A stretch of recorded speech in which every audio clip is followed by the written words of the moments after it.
Can you hear him out there? He's torturing the neighbor. Every time my neighbor pulls up in her truck, can you hear him out there? He's torturing the neighbor. He is. It's funny. It's the funny. We got a sound test here. Dougie. I think Dougie's the topic of this. Hello, pre-JP. I think Dougie's the topic of this because Dougie explains some casual cruelty, some unconscious cruelty all day towards my neighbors. He's just a ball of fire out there, but he doesn't want to come in the winter, and that's where me and him kind of cross paths, and we have a little disagreement on that because. But every Friday at this time, he just tortures her coming into her house. And he's only a little dog. He's just like, well, he's not real little, but he's not big or anything. So today's topic is going to be casual cruelty and how we do things around Mgtow. And last year or so, or the year before that, I fell for this thing. I fell for something. I fell for casual cruelty.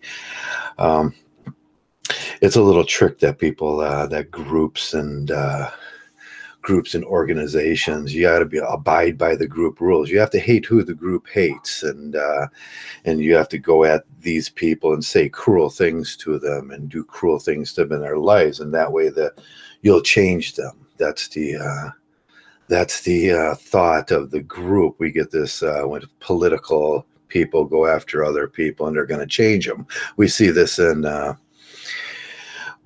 with Antifa and the Proud Soys, and both of them shouting evil things back and forth at each other. They're going to change one another's opinion. But there's this little thing that goes along with it. It's a trap. It's like a lot of traps in life that you're going to have to experience as a man. It's a trap, and people will tell you exactly who you should hate. As I say in the low bar there, it's easy to get people hooked on that sort of mentality. We see it with the alt-right. We see it with the anti-Semitism. We see it with the anti-Catholicism. We see it with the anti-everything. There's a lot of anti-everything people out there. There's anti-Mgtows, there's anti-feminists, there's anti-men, there's anti-women, there's anti-McDonald's people out there. Everybody wants you to believe what they want you to believe, and they're willing to go to extremes to proselyte you into their cult, their group, their group mentality. And if they can get enough people in that group, a group represents power, and that's eventually where Mgtow wants to be. The group represents political power, a poll, or whatever you want to say in this. We represent a lot of people, and someone has to start raising an eyebrow and going, oh, these Mgtows, there's a lot of them.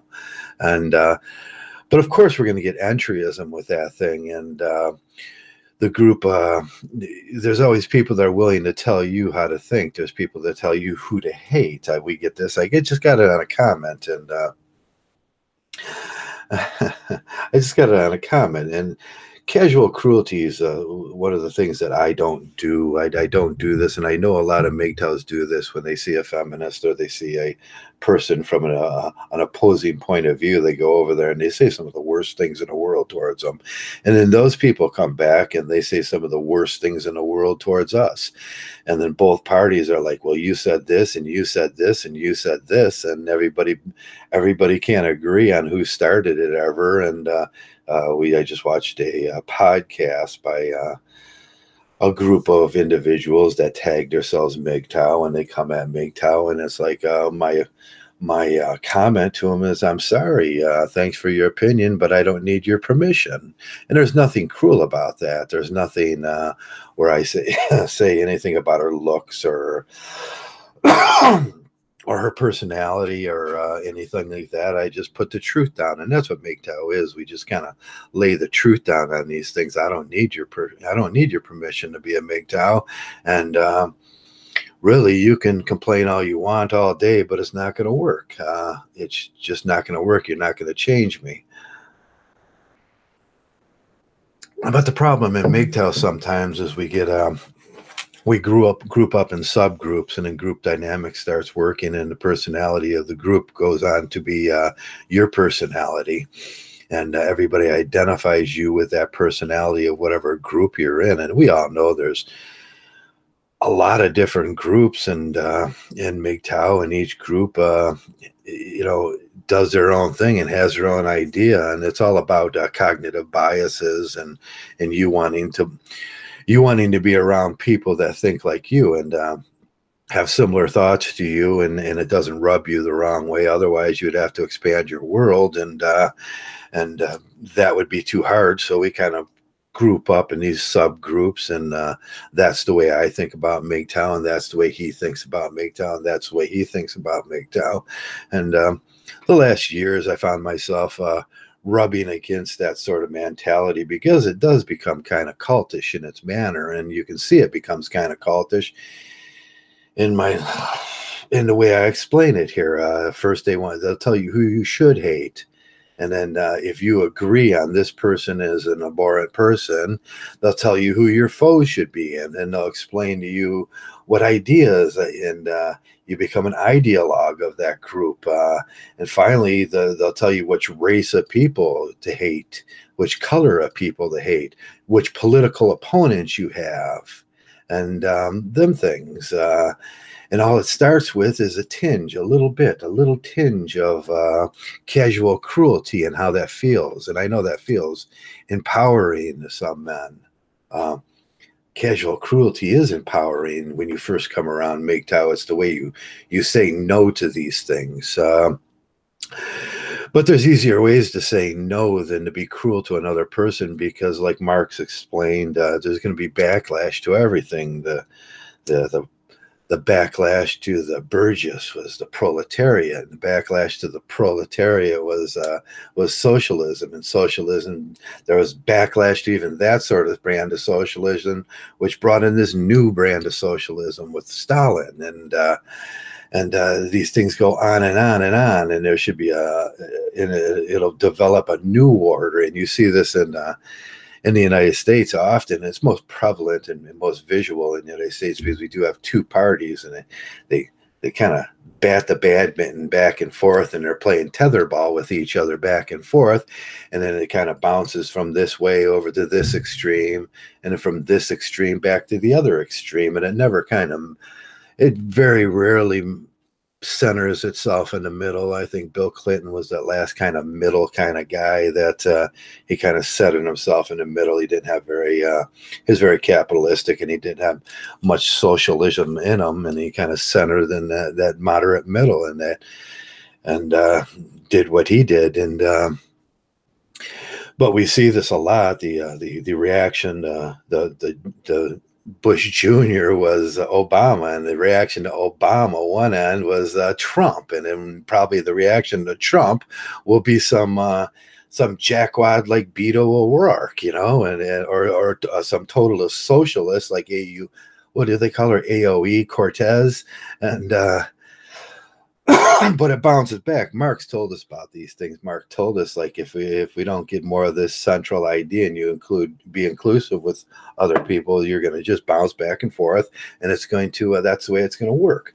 But in the idea of casual cruelty, that's what we get. One group is going to be casually cruel to the other group. I've been told who I should hate, and at the end of my period of time with my former group here, I was rebelling against those kind of ideas. I'm not going to be that sort of person. I'm not going to be that person you want me to be, because you want me to be. And then their complaint was, well, we gave you donations, so you should be the kind of person. No, I don't say anything anybody wants me to say. You can't buy that out of me. I say what I'm supposed to say, and I'm trying to be a better person about this thing. And it came up yesterday on a podcast.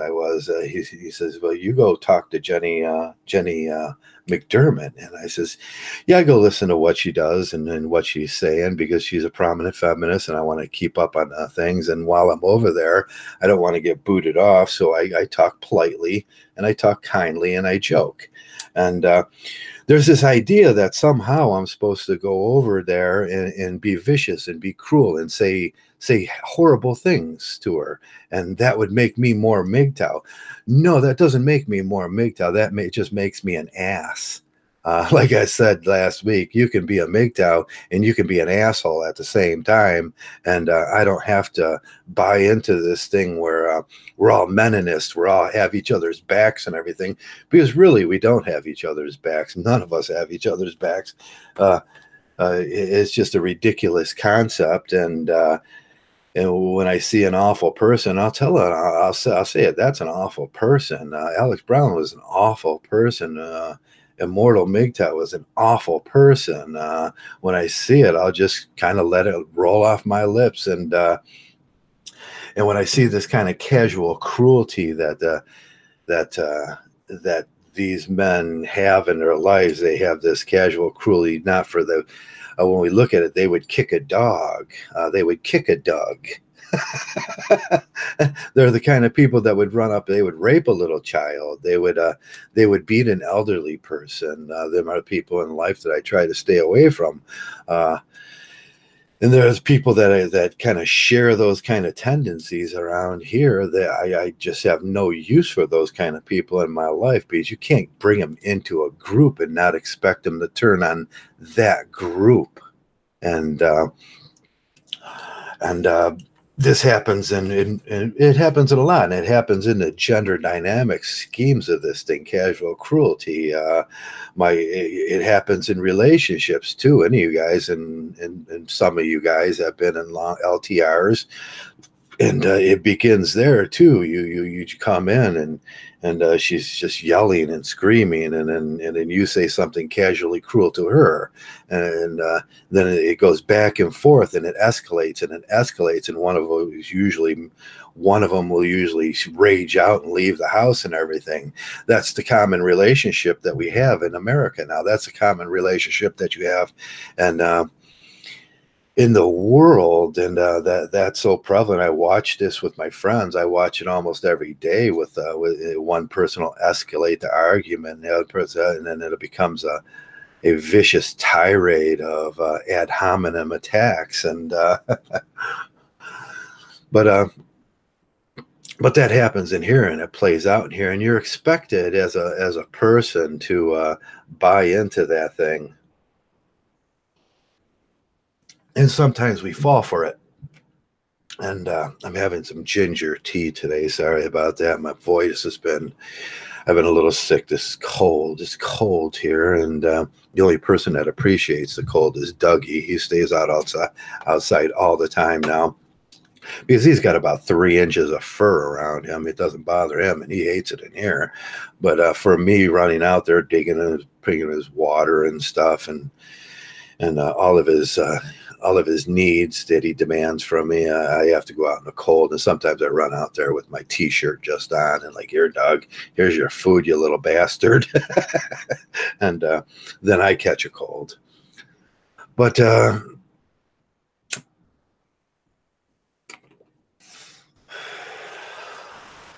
Dougie does that to my neighbor too. Every time she walks up, or her boyfriend or her walk up, he just goes nuts about it. And I gave him an 18-inch lead now, an 18-foot lead, and he used to have a 12-foot lead, and it comes a little closer to the driveway now. And he's about 4 feet away. I measured it, and it's about 4 feet away from the driveway, which is still in my legal property. And wow, he just takes advantage of every foot I gave him too. That little guy, he'll run right up there and start yapping and showing those little teeth of his. They're about that big.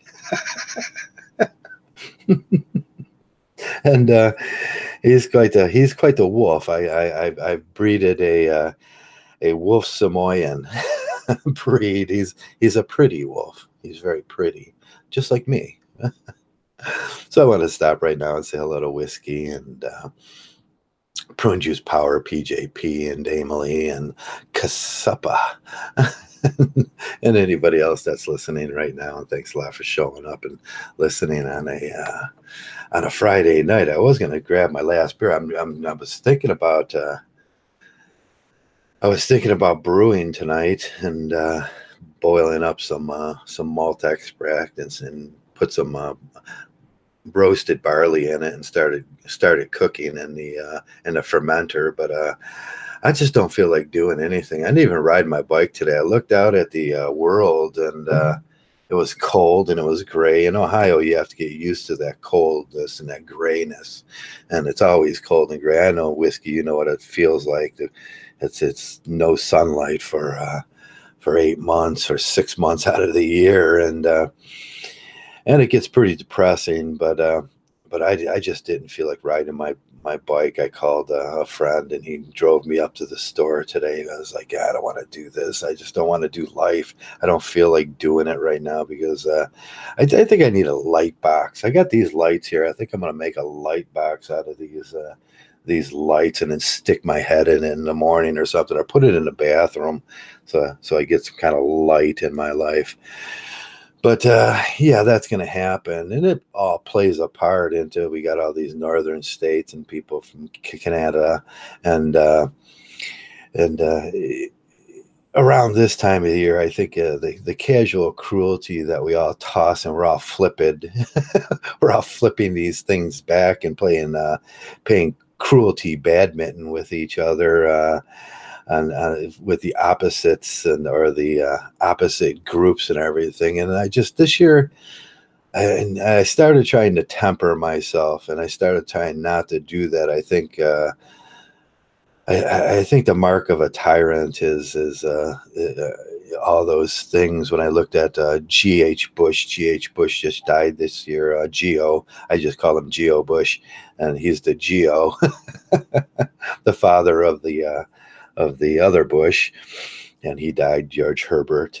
He one of his last statements were that Trump was very flippant and very casually cruel with some of his statements, and that he maybe should tone himself down and everything. But I don't think that's going to happen.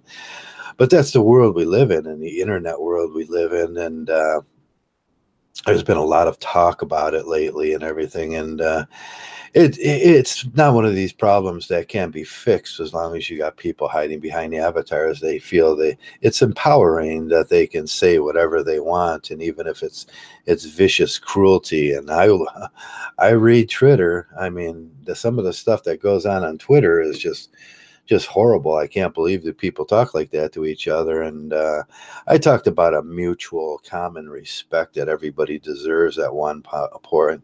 And I think that's what's missing in this world is kind of a mutual respect, a common respect, the lowest amount of respect that you can give someone without crossing a barrier. And I think that's your everyday living. And I explained this. I go into the sandwich shop, and Jill's there, and we toss back and forth, hello, Joe, how you doing? Same thing. And I'll say, yeah, how you doing? Same thing. She'll make my sandwich. We'll be polite and have a common respect. I like that she makes the sandwich. She likes that I pay for the sandwich. And that's a great relationship. And we don't yell back and forth at each other. She keeps it cool. She makes my sandwich. I pay for the sandwich, put a couple bucks in the jar, and I wink at her, and I go my own way.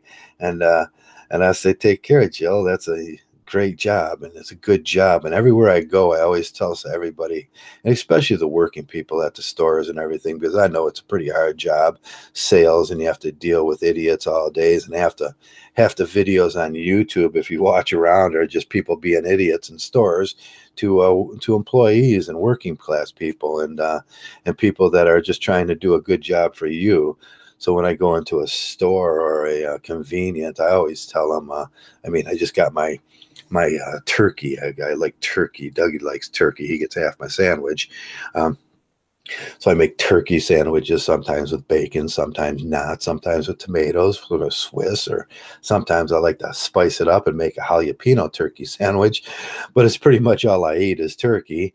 And that's the way I like it. That's my thing. I don't have to ask anybody's permission to like that either. It's a lot like my Mgtow. I don't have to ask anybody's permission to do my Mgtow how I like my Mgtow. It's like my turkey sandwich. I eat it the way I want it. None of anybody else's business. But but back to the point, it's just that's the way it is. And And I think there's a modest, just a modest amount of respect that you can give a person in this lifetime when you're walking down the street. Can you imagine if life was like the internet and everything out there? They should make a program like this where you walk out your house and your neighbor yells out, "Hey, hey, you fag!" And then another neighbor runs up and he's like, "Did you hear about these Jew people?" And and you go, "No, dude, I don't want to talk to you about that." And the political people run up as you go into your car and you like, "Vote for Trump. If you don't vote for Trump, you're gay." Or you're a soy boy. You're a soy boy cuck.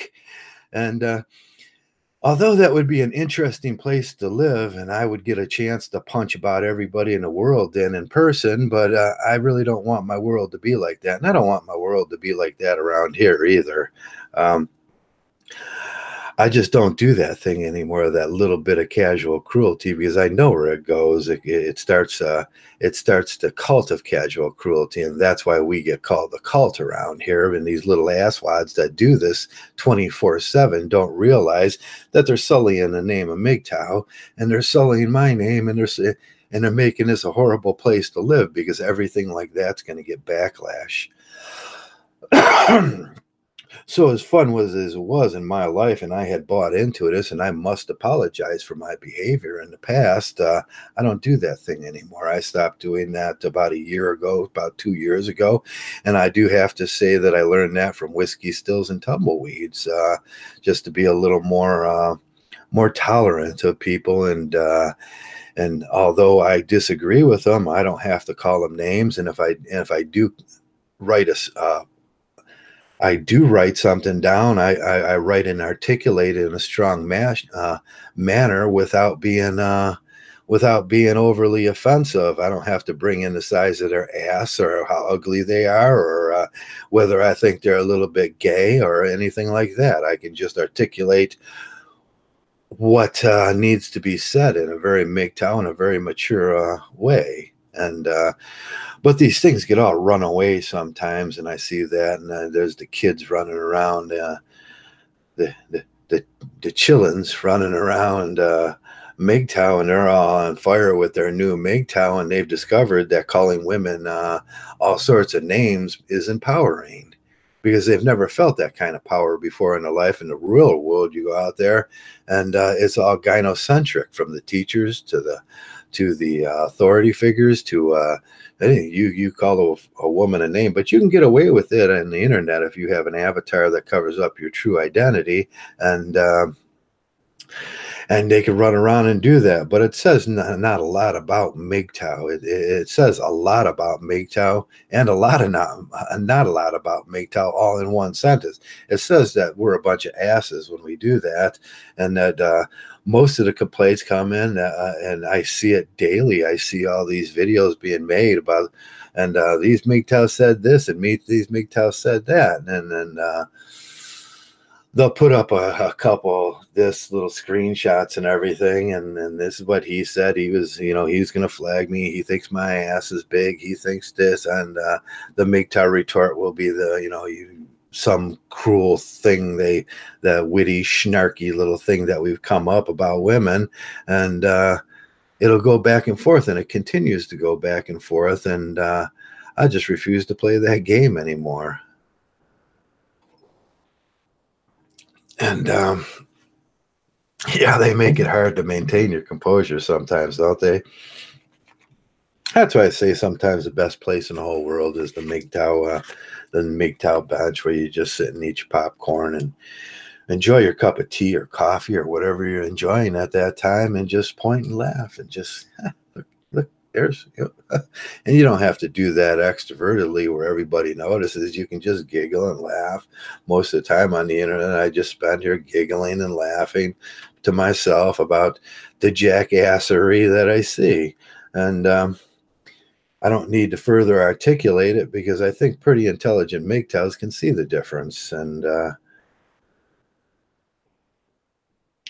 but the whole thing here, and the whole point today, being that it escalates and it becomes a cultish like mentality, and then I have to see videos about why this jackwad thinks that that Mgtow's a cult, and this jackwad thinks that Mgtow's a cult, and I don't know where they're coming from, because we're about the furthest thing from a cult there is.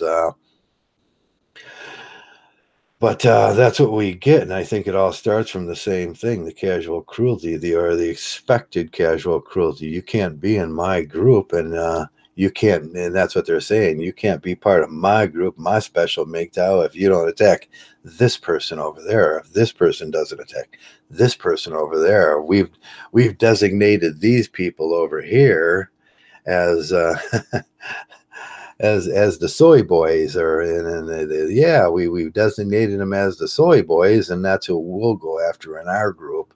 So I kind of shed myself of these things, and it was a painful shedding where I had to painfully shed a lot of friends, and because I wasn't going to be a part of that kind of shenanigans. And that's what it is. It's simple shenanigans. Are my glasses bent? I think I bent them last night. And usually I just put them up over the head. And can you hear him? He's just out there going, yep, there he is. He just hates. Dougie hates. And Dougie hates the world and everything that walks by. I could tell his mean bark now from his I want to come in bark, or I'm hungry, or I need some water bark.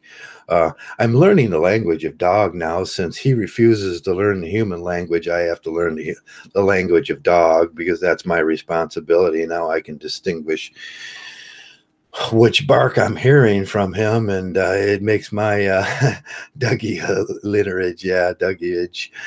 Yeah, it was hard to understand what Dougie wanted at the beginning. I had to learn his language, and I think that's what all people have to do with we all speak like this kind of common language, but there's 80% of languages, inflections, movements of your hand, looks on your face, body movement, and stuff like that. That's 80% of communication, is that we verbally articulate what we want to manifest out into this world. But there's a lot more than that, and that's what I had to do with Dougie. I had to learn his little his little barks. Now the little squeaky one when he wants to come in is like a bitch bark. That's why I was like, oh, Dougie's doing the bitch bark. And and then he got this tough guy bark and his I'm so pissed bark.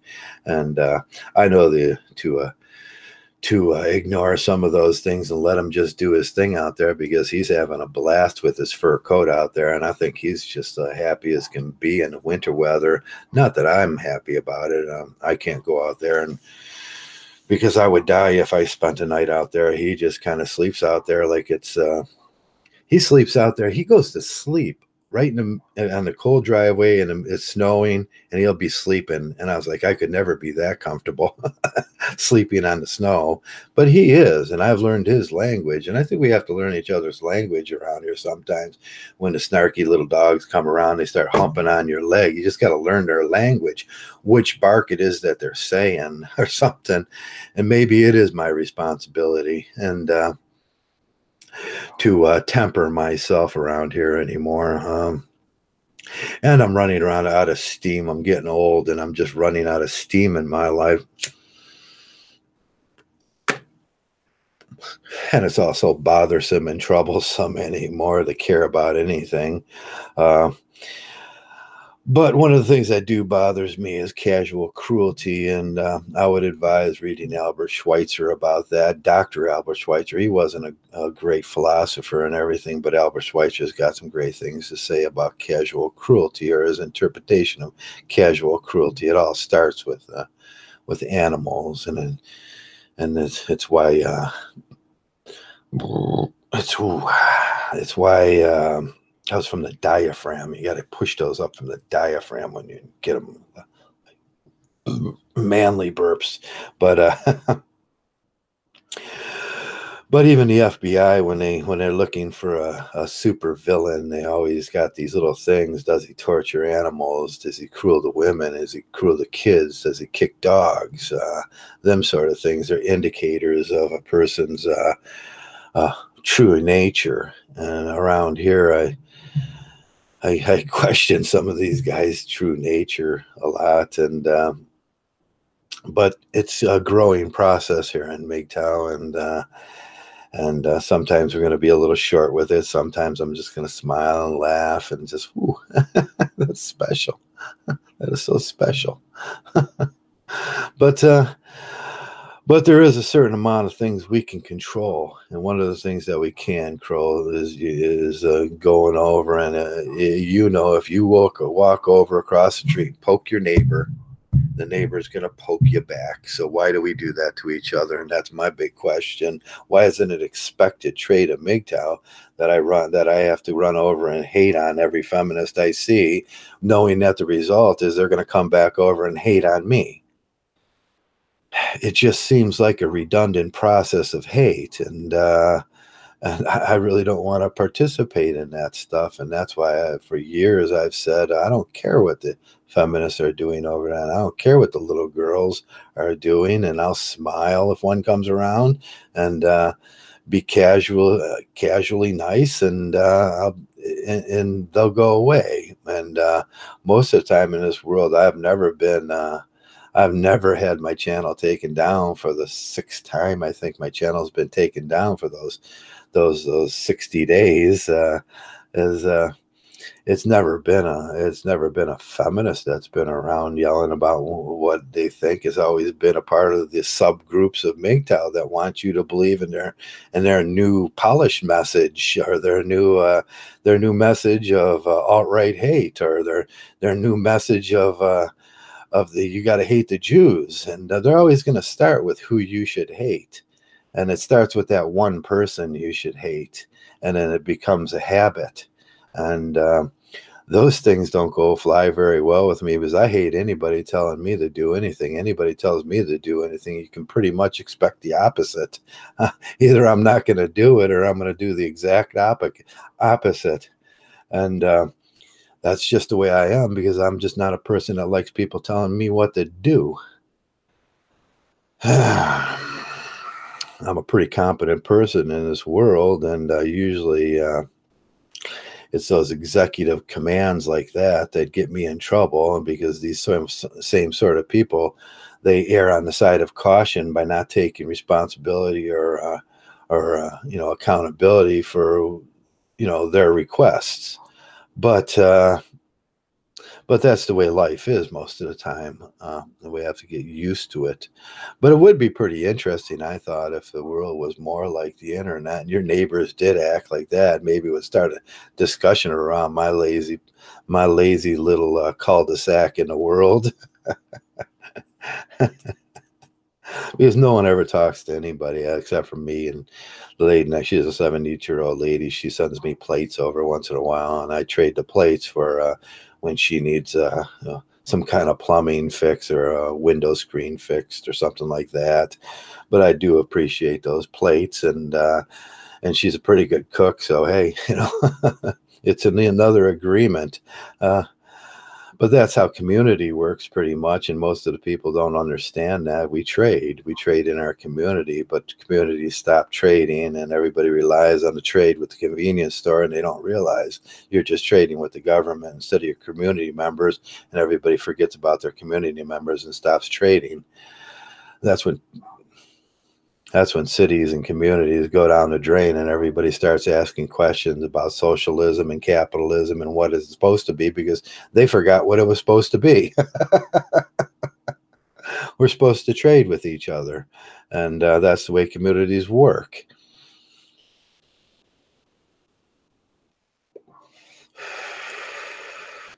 But I know economic people's got some big ideas about the way the economics of our society is supposed to work, and they're highfalutin and they sound good and everything. But I just sit back and laugh and say it's much simpler than that. It's much simpler. We just stop trading with each other. Barter is taxable. Bartering is taxable in the United States. Yeah, it is, Mr. Mgtow Smurf. We had some good examples of the trade. There used to be the trade on the internet. People started trading services, and it kind of cut Uncle Sam out of the thing. And Uncle Sam didn't like that, because Uncle Sam wants to take his his cut of everything you earn, because hey, there's 22 million there's 22 million federal workers that need to get paid every week, and Uncle Sam's got to take his little cut out of the 12.6 manufacturing jobs we have left, and they want to put a tax on everything, including the little girl's Kool-Aid stand across the street, and that's how they pay for that 22 million workers, along with new excise tax and import taxes and new tariff taxes and everything. And they think they're being smart, but these people don't manufacture anything. If the government manufactures anything, it's probably stress, if that's a product, and the product they're selling, they're shipping box loads of stress out into this country, because everybody wants one of those sit down jobs where they're in an authority position, and they do nothing but lighter than air work. And yeah, I think that's what Marx was talking about the Burgess, and the rest of our 120 million working people are kind of getting sick of paying that bill. From furniture store guys to the gas station attendants, the manufacturing jobs, to the tree cutters, to the fishing people. That burden all falls on our back, and there's 22 million special people that get their money for free because they don't make a product. Or their product is stress on the rest of us, and that's what Marx was talking about. If you never read it, then maybe you should read it, because he wasn't wrong.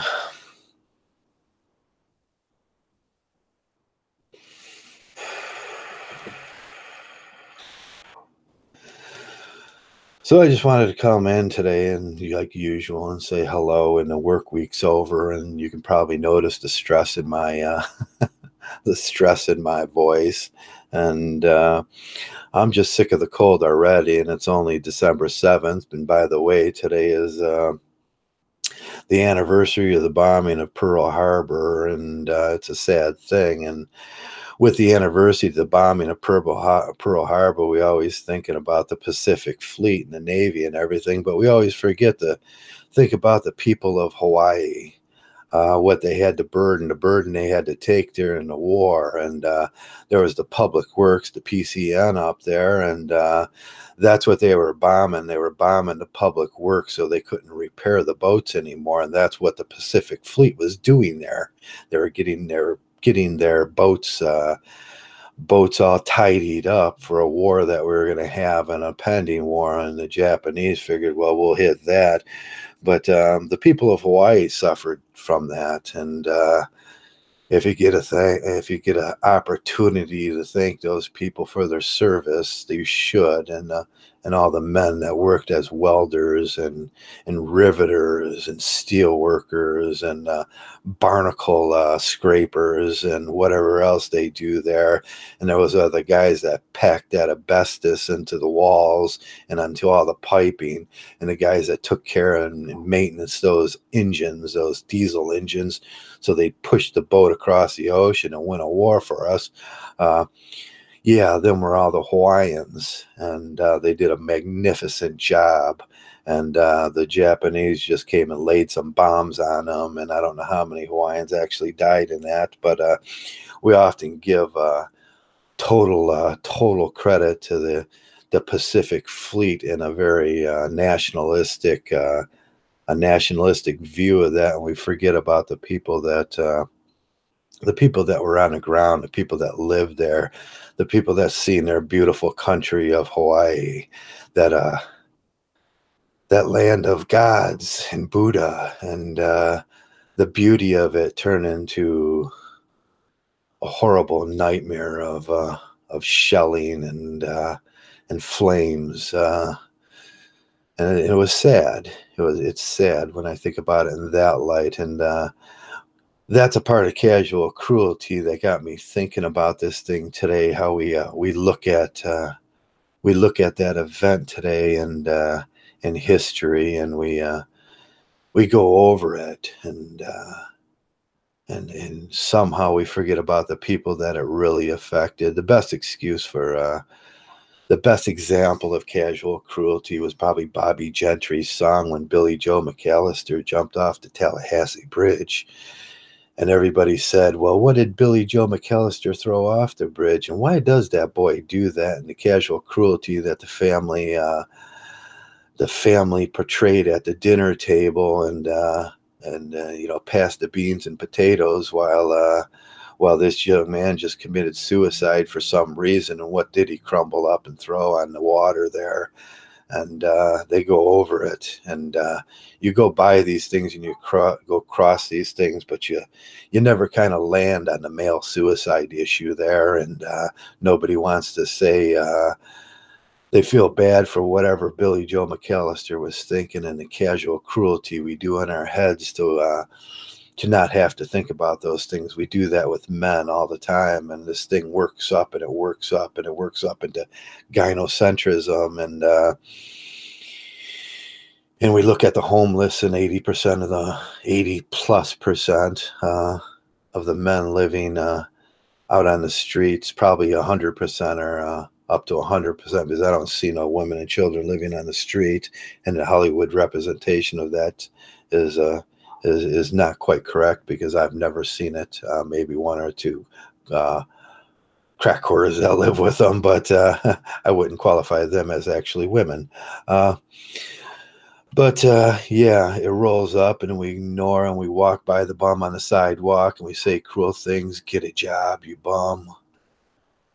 And we look at the male suicide, and must have been something crazy about him.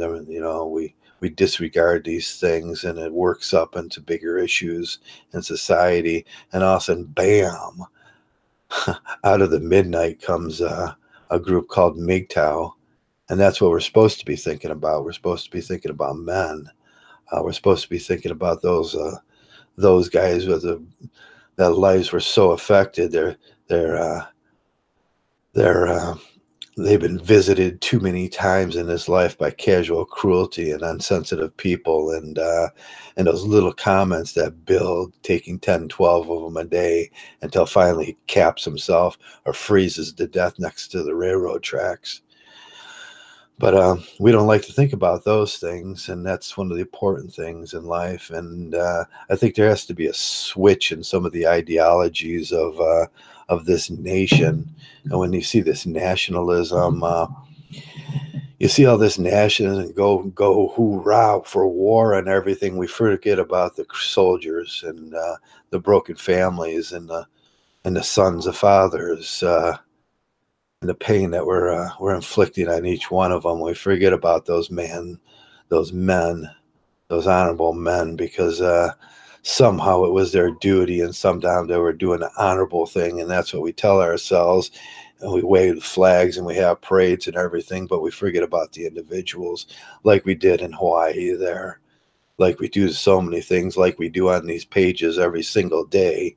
But it works up from those little things in life and how you treat people.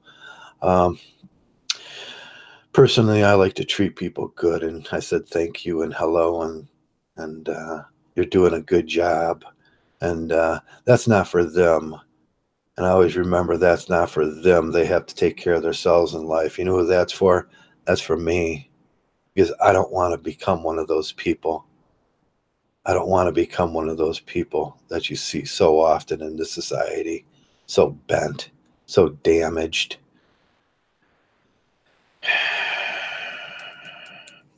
And that's my rant for today, and I hope you learned something, and I hope you're taking it easy on this Friday night. I'm going to get myself a beer, probably finish up my cup of tea, get a little warm. I'm going to throw a blanket over me because I can't get warm enough in this house today. And I'm going to go let Dougie in if he wants to come in, and he wants to jump up next to me and turn on a TV show, and maybe call a few friends while I'm doing it, and just ask them how they are and be concerned. And that's what we can do for each other. And like always, man, thanks a lot for being around here. And most of all, I'll say it every week, and I don't know if men get it or not. Most of all, out of everything, it's each and every one of you that matter. And most of all, thanks a lot for being Mgtow. Mgtow.